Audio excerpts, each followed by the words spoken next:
I want to speak in English. I start my conversation, but suddenly my mind goes blank.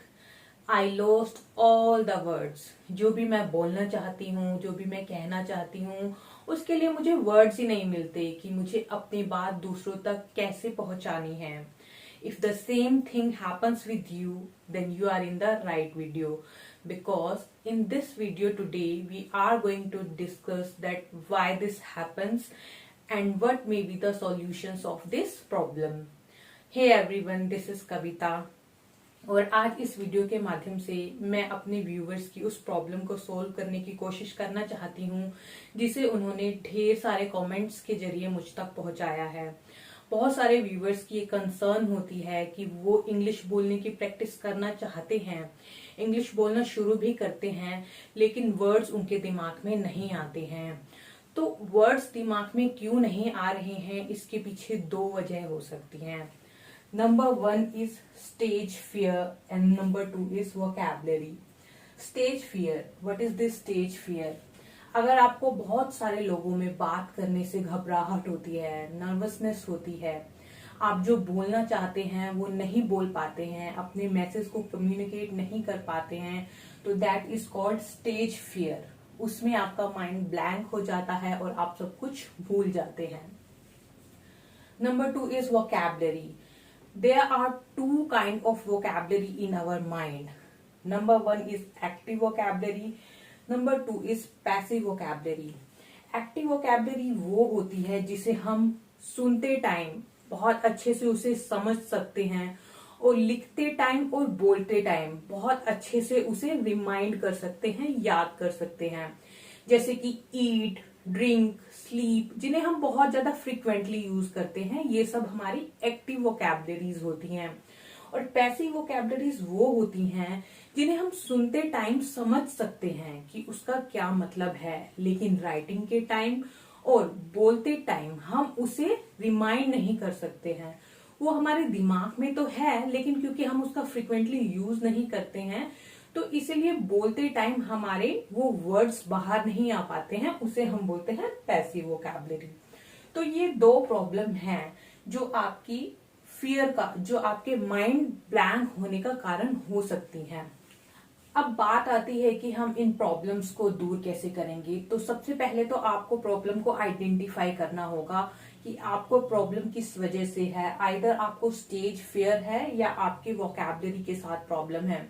अगर आपको stage fear है तो उसे दूर करने के लिए आपको स्टेज का सामना करना होगा. That's the only solution to remove the stage fear. वो बोलते हैं ना, डर के आगे जीत है.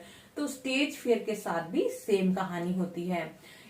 The key point here is, आप छोटे ग्रुप के साथ मीटिंग करना स्टार्ट कर सकते हैं, छोटे ग्रुप में बोलना स्टार्ट कर सकते हैं इंग्लिश से.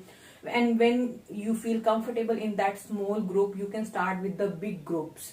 You can start talking English in the big groups.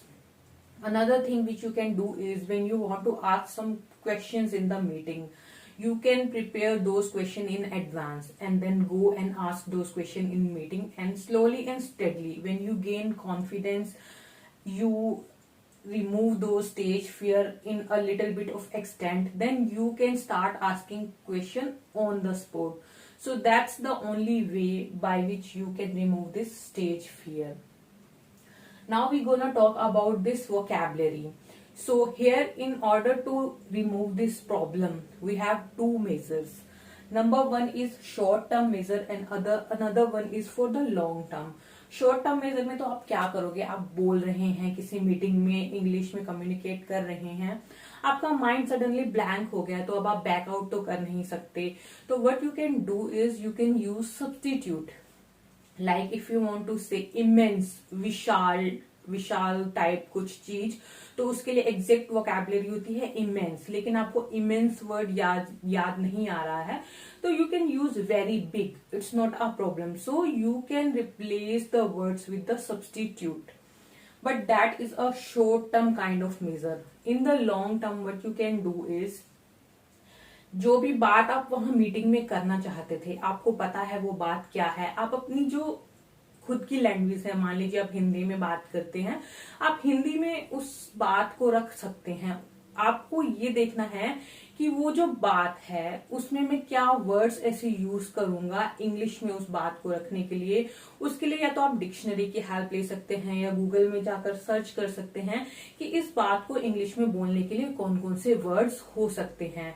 And later on जो भी वो वर्ड्स हैं उन वर्ड्स को you have to note down, you have to learn those words. आपको उन वर्ड्स को लर्न करने के लिए काफी सारे सेंटेंसेस का यूज करना होगा। उन वर्ड्स के ऊपर सेंटेंसेस बनाइए और उन वर्ड्स को डेली बेसिस पे यूज करने की एक प्रैक्टिस, एक हैबिट आपको अपने अंदर डालनी होगी।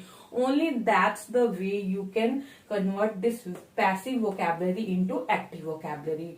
So this is the way you will be having lots of word in your mind when you are going to speak in English. So stage fear है तो उसे फेस कीजिए, छोटे छोटे ग्रुप्स से शुरुआत कीजिए एंड लेटर ऑन बड़े बड़े ग्रुप्स में बात करना शुरू कीजिए। और अगर वोकैबुलरी की प्रॉब्लम है तो सबसे फर्स्ट है कि आप सब्स्टिट्यूट्स यूज कर सकते हैं एंड लेटर ऑन अगर सब्स्टिट्यूट यूज करके ऑन द स्पॉट काम खत्म हो गया है, लॉन्ग टर्म के लिए आपको अपनी वोकैबुलरी को बिल्ड करना होगा। और वो आप कैसे कर सकते हैं, वर्ड्स को नोट डाउन कीजिए, उनके सेंटेंसेस बनाइए और उनको डेली बेसिस पे यूज करना सीखिए। सो अगर आपको ये वीडियो पसंद आया तो इन मेजर्स को एक बार जरूर यूज करके देखिएगा। I am assuring you, you will be getting at least 80% of result out of these measures.